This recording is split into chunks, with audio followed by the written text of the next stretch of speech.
ಒಂದು ಹಳ್ಳಿಯಲ್ಲಿ ರಂಗ ಎಂಬ ಗಟ್ಟಿ ಮುಟ್ಟಾದ ಹಳ್ಳಿ ಹೈದ ಇದ್ದ. ಅವನಿಗೆ ಅವರ ತಂದೆ ತಾಯಿ ಇದ್ದಾಗಲೇ ಒಂದು ಮದುವೆಯನ್ನು ಮಾಡಿಸಿದರು. ಆಕೆ ಹೆಸರು ಲಕ್ಷ್ಮಿ. ಆದರೆ ತುಂಬಾ ವರ್ಷಗಳಾದರೂ ಅವರಿಗೆ ಮಕ್ಕಳಾಗದ ಕಾರಣ ಲಕ್ಷ್ಮಿಯ ತಂಗಿಯಾದ ಸಾವಿತ್ರಿಯನ್ನೇ ರಂಗನಿಗೆ ಮದುವೆ ಮಾಡಬೇಕು ಎಂದು ಮನೆಯವರು ಒತ್ತಾಯಿಸಿ ಮದುವೆ ಮಾಡಿದರು. ಈಗ ರಂಗನಿಗೆ 2 ಹೆಂಡತಿಯರು. ರಂಗ ಜಾತ್ರೆಯಲ್ಲಿ ಒಂದು ಶೌರ್ಯ ಪ್ರದರ್ಶನಕ್ಕೆ ಹೋಗಿದ್ದನ್ನು ಜಾತ್ರೆಯಲ್ಲಿ ಮಲ್ಲಿ ಎಂಬುವಳು ರಂಗನನ್ನು ಪ್ರೀತಿಸಿ ಅವನನ್ನೇ ಮದುವೆಯಾಗುತ್ತೇನೆ ಎಂದು ಬಂದಳು. ಈಗ ರಂಗನಿಗೆ 3 ಹೆಂಡತಿಯರು. 3 ಜೊತೆ ಸಂಸಾರ ಮಾಡುತ್ತಿದ್ದಾನೆ. 3 ಹೆಂಡತಿಯರ ಜೊತೆ ರಂಗನ ಬಾಳು ಹೇಗಿರುತ್ತೆ ನೋಡೋಣ ಬನ್ನಿ.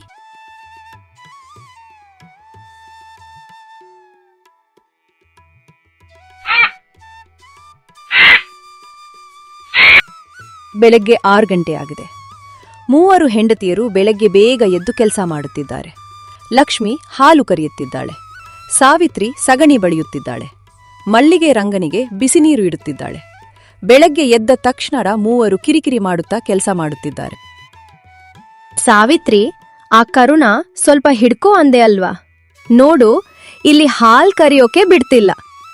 ನಾನು ಇಲ್ಲಿ ಕಸ ಗುಡಿಸ್ತಿದ್ದೇನೆ ಅಲ್ವಾ? ನಾನಿವಾಗ ಕಸ ಗುಡಿಸೋದ್ ಬಿಟ್ಟು ಕರು ಕಟ್ಟಕ್ ಬರ್ಬೇಕಾ? ನೀವೇ ದೊಡ್ಡವ್ರಲ್ವಾ, ಸ್ವಲ್ಪ ಅಡ್ಜಸ್ಟ್ ಮಾಡ್ಕೊಳ್ಳಿ ಅಕ್ಕ. ಏನ್ರಕ್ಕ, ಬೆಳಿಗ್ಗೆನೆ ಶುರು ಮಾಡ್ಕೊಂಡ್ರಾ? ರಂಗಣ್ಣ ಎದ್ದಿದ್ದಾರೆ. ಇವತ್ತು ಗದ್ದೆಗೆ ಹೋಗ್ಬೇಕಂತೆ. ಓಹೋ, ಬಂದ್ಲು ನೋಡು ಮಹಾರಾಣಿ. ನಾವಿಲ್ಲಿ ಬೆವರು ಸುರಿಸಿದ್ರೆ ಇವಳು ರಂಗನಿಗೆ ಬಿಸಿ ನೀರ್ ಕೊಡೋಕೆ ರೆಡಿ ಇರ್ತಾಳೆ. ಏ, ಯಾರಲ್ಲಿ ಕೂಗಾಡ್ತಿರೋದು? ಬೆಳಗ್ಗೆನೆ ಸಮಾಧಾನ ಇಲ್ವಾ ಈ ಮನೇಲಿ? ದಿನ ಇದೆ ಆಯ್ತು. ನೋಡ್ರಿ, ನಿಮ್ ಲೇಟೆಸ್ಟ್ ಹೆಂಡತಿಗೆ ಸ್ವಲ್ಪ ಬುದ್ಧಿ ಹೇಳಿ. ನಾವಿಲ್ಲಿ ಕಷ್ಟಪಟ್ಟು ಕೆಲ್ಸ ಮಾಡುತ್ತಿದ್ರೆ ಅವಳು ಬರೀ ನಾಜೂಕು ಕೆಲ್ಸ ಮಾಡ್ತಾಳೆ. ನಾನೇನ್ ಬರೀ ಈಸಿ ಕೆಲಸ ಮಾಡುತ್ತಿಲ್ಲ. ಅವರಿಗೆ ಕಾಫಿ ಮಾಡಿಕೊಡುವುದು ನನ್ನ ಧರ್ಮ. ಧರ್ಮದ ಬಗ್ಗೆ ನಮ್ಗೆ ಪಾಠ ಮಾಡಬೇಡ ಮಲ್ಲಿ. ಮೊದಲು ಆ ಸಗಣಿ ಬುಟ್ಟಿ ಎತ್ತು. ಸಾಕ್ ನಿಲ್ಸಿ. 3 ಜನಕ್ಕೆ ಇರೋದು ಒಂದೇ ಕೊಟ್ಟಿಗೆ. ಸುಮ್ಮನೆ ಕೆಲಸ ಮಾಡಿ, ಇಲ್ಲದಿದ್ರೆ ಇವತ್ತು ಖಾಲಿ ಹೊಟ್ಟೆಯಲ್ಲಿ ಗದ್ದೆ ಕೆಲಸ ಮಾಡಿಸ್ತೀನಿ ಅಷ್ಟೇ. ಮಧ್ಯಾಹ್ನವಾಗಿತ್ತು. ಆ ಬಿಸಿಲಿನಲ್ಲಿ ರಂಗ ಗದ್ದೆ ಕೆಲಸ ಮಾಡುತ್ತಿದ್ದಾನೆ. 3 ಹೆಂಡತಿಯರು ರಂಗನಿಗಾಗಿ ಊಟ ತರುತ್ತಾರೆ. ನೋಡಿ ರಂಗಣ್ಣ, ಇವತ್ತು ನಿಮ್ಗೆ ಅಂತಲೇ ಸ್ಪೆಷಲ್ ಆಗಿ ರೊಟ್ಟಿ ಮತ್ತೆ ಖಾರ ಚಟ್ನಿ ತಂದಿದ್ದೀನಿ. ಹೌದು, ಇವಳು ಚಟ್ನಿ ಮಾಡಿದ್ರೆ ನಾನು ರೊಟ್ಟಿ ಬಡಿದಿದ್ದಾನೆ. ಅಕ್ಕ ಮೊಸರು ತಂದಿದ್ದಾಳೆ. ಎಲ್ಲಾ ಕೆಲ್ಸ ಏನು ಇವಳು ಒಬ್ಳೇ ಮಾಡಿಲ್ಲ. ರೀ, ಊರಿನ ಗೌಡ್ರು ಇವತ್ತು ನಮ್ಮನ್ನ ಸಂಜೆ ಮನೆಗೆ ಕರೆದಿದ್ದಾರೆ. ಮಗನ ಮದ್ವೆಯಂತೆ. ಗೌಡ್ರು ಕರುದ್ರೆ ಆಯ್ತು, ಆದರೆ ನೀವು 3 ಜನ ಬಂದಾಗ ಊರಿನವರು ಆಡಿಕೊಳ್ಳುವ ಮಾತು ನನಗೆ ಇಷ್ಟ ಇಲ್ಲ. ಯಾರು ಆಡ್ಕೊಳ್ಳೋದು? 2 ಅಕ್ಕ ತಂಗಿಯರು. ಇನ್ನೊಬ್ಳು ಪ್ರೀತಿಯಿಂದ ಬಂದವಳು ಅಂತ ಎಲ್ಲರಿಗೂ ಗೊತ್ತಿದೆ. ಹೌದು ರಂಗಣ್ಣ, ನಾವೇನು ತಪ್ಪು ಮಾಡಿಲ್ಲ. ನಮ್ಮ ಸಂಸಾರ ನಮಗೆ ಮುಖ್ಯ. ಅವ್ರು ಆಡ್ಕೊಳ್ಳೋದ್ ಬಿಡಿ. ಆದ್ರೆ ರಂಗಣ್ಣ, ಇವತ್ತು ರಾತ್ರಿ ನೀವು ಯಾರ್ ರೂಮಲ್ಲಿರ್ತೀರಾ ಅಂತ ಹೇಳಿ. ಯಪ್ಪ, ಗದ್ದೆ ಉಳೋದು ಸುಲಭ, ನಿಮ್ಮ ಈ ಪ್ರಶ್ನೆಗೆ ಉತ್ತರ ಕೊಡೋದು ಕಷ್ಟ. ಇವತ್ತು ಯಾರೂ ಬೇಡ, ನಾನು ಮಾಳಿಗೆ ಮೇಲೆ ಮಲಗ್ತೀನಿ. ನೋಡಿದ್ರ ಅಕ್ಕ, ನೀವು ಜಗಳ ಆಡಿದ್ದಕ್ಕೆ ಇವರು ಒಬ್ರೇ ಮಲಗುತ್ತಾರೆ.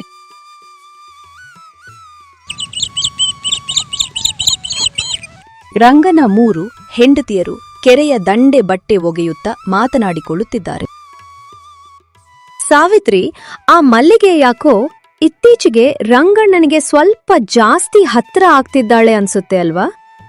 ಹೌದಕ್ಕ, ಅವಳು ಬಂದ ಮೇಲೆ ನಮಗ್ ಬೆಲೆನೇ ಇಲ್ದಂಗಾಗಿದೆ.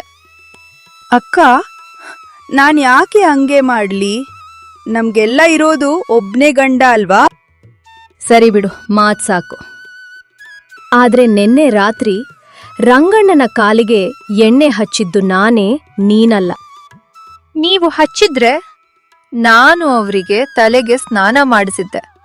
ಮಲ್ಲಿಗೆ ಬರೀ ಟವಲ್ ಕೊಟ್ಟಿದ್ದು ಅಷ್ಟೇ. ಸರಿ ಬಿಡಿ, ನೀವ್ ದೊಡ್ಡವ್ರು ಏನೇ ಅಂದ್ರೂ ಸರಿ. ಆದ್ರೆ ಇವತ್ತು ಊರಲ್ಲಿ ನಾಟಕ ಇದೆ. ಯಾರನ್ನು ಕರ್ಕೊಂಡು ಹೋಗ್ತಾರೆ? ಯಾರನ್ನಾದ್ರೂ ಕರ್ಕೊಂಡ್ ಹೋಗ್ಲಿ, 3 ಒಟ್ಟಿಗೆ ಹೋದ್ರೆ ಜನ ನೋಡ್ತಾರೆ. ಜನ ನೋಡಿದ್ರೆ ನೋಡ್ಲಿ ಅಕ್ಕ, ನಮ್ಮ ಮನೆಯಲ್ಲಿ ನಾವಿರೋದು ನಮ್ಮಿಷ್ಟ. ಅವರಿಗೋಸ್ಕರ ನಾವು ಬದುಕೋಕಾಗಲ್ಲ ಅಲ್ವಾ? ಸತ್ಯ ಹೇಳಿದ್ರಿ ಸಾವಿತ್ರಿ ಅಕ್ಕ. ಬನ್ನಿ ಬೇಗ ಬಟ್ಟೆ ಮುಗಿಸಿ ಮನೆಗೆ ಹೋಗೋಣ, ಅವರಿಗೆ ಹಸಿವಾಗಿರುತ್ತೆ. ರಂಗಣ್ಣ ಮರದ ಕೆಳಗೆ ಕುಳಿತು ವಿಶ್ರಾಂತಿ ತೆಗೆದುಕೊಳ್ಳುತ್ತಿದ್ದಾನೆ. ಆಗ ಊರಿನ ಕೆಲವರು ಅವನ ಮದುವೆ ಬಗ್ಗೆ ಅಣಕಿಸುತ್ತಿದ್ದಾರೆ.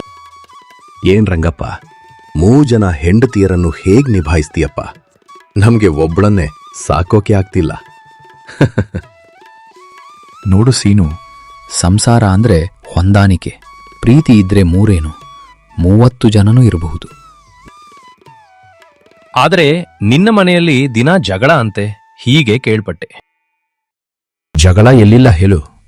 ಪಾತ್ರೆಗಳಿದ್ದ ಮೇಲೆ ಸದ್ದು ಹಾಗೆ ಆಗುತ್ತೆ. ಆದರೆ ನನ್ನ ಮನೆಯಲ್ಲಿ ಸಂಜೆ ಆಗೋ ಅಷ್ಟೊತ್ತಿಗೆ ಎಲ್ಲರೂ ಒಂದೇ. ರೀ ರಂಗಣ್ಣ, ಊರಿನವರ ಮಾತು ಕೇಳಿ ತಲೆ ಕೆಡಿಸಿಕೊಳ್ಬೇಡಿ. ಮನೆಗ್ ಬನ್ನಿ, ನಾವು ಏನು ಅಂತ ನಮಗ್ ಗೊತ್ತು.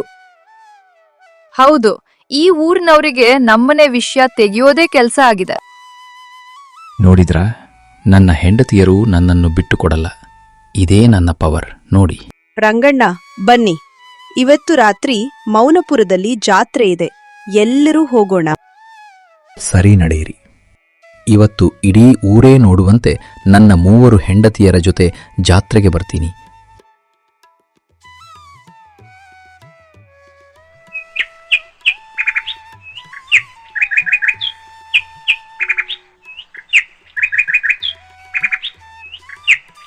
ಪಕ್ಕದ ಊರಿನಲ್ಲಿ ಜಾತ್ರೆ ಜೋರಾಗಿ ನಡೆಯುತ್ತಿದೆ. ಆ ಜಾತ್ರೆಗೆ ರಂಗ ಮತ್ತು ಅವನ 3 ಜನ ಹೆಂಡತಿಯರು ಹೋಗುತ್ತಾರೆ.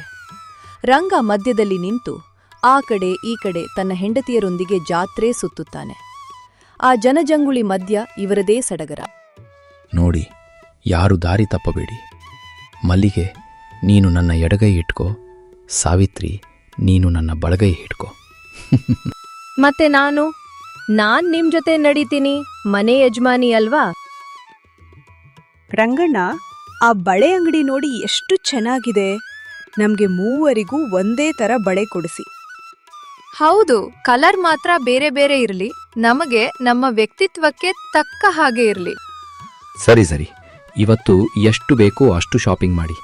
ನನ್ನ ದುಡ್ಡೆಲ್ಲ ಖಾಲಿ ಆದ್ರೂ ಪರವಾಗಿಲ್ಲ. ಹಣ ಖಾಲಿ ಆದ್ರೆ ಏನಂತೆ, ನಾವು 3 ಸೇರಿ ಮತ್ತೆ ಸಂಪಾದನೆ ಮಾಡ್ತೀವಿ. ನಿಜ ಅಕ್ಕ, ರಂಗಣ್ಣನಿಗೆ ನಾವಿರೋವರೆಗೂ ಯಾವ ಕೊರತೆನೂ ಬರಲ್ಲ. ನೋಡಿ, ಜನ ಹೆಂಗೆ ನೋಡ್ತಿದ್ದಾರೆ, ಹಸೂಯೆಯಿಂದ. ನಮ್ಮ ಸಂಸಾರ ಅಂದ್ರೆ ಹಂಗೆ. ಇದೇ ಕಣ್ರೋ ನನ್ನ ಮೌನಪುರದ ಮಾಯೆ. 3 ಹೆಂಡತಿಯರಿದ್ದರೂ ಈ ಪ್ರೀತಿಯ ಮುಂದೆ ಊರ ಸೋಲುತ್ತೆ.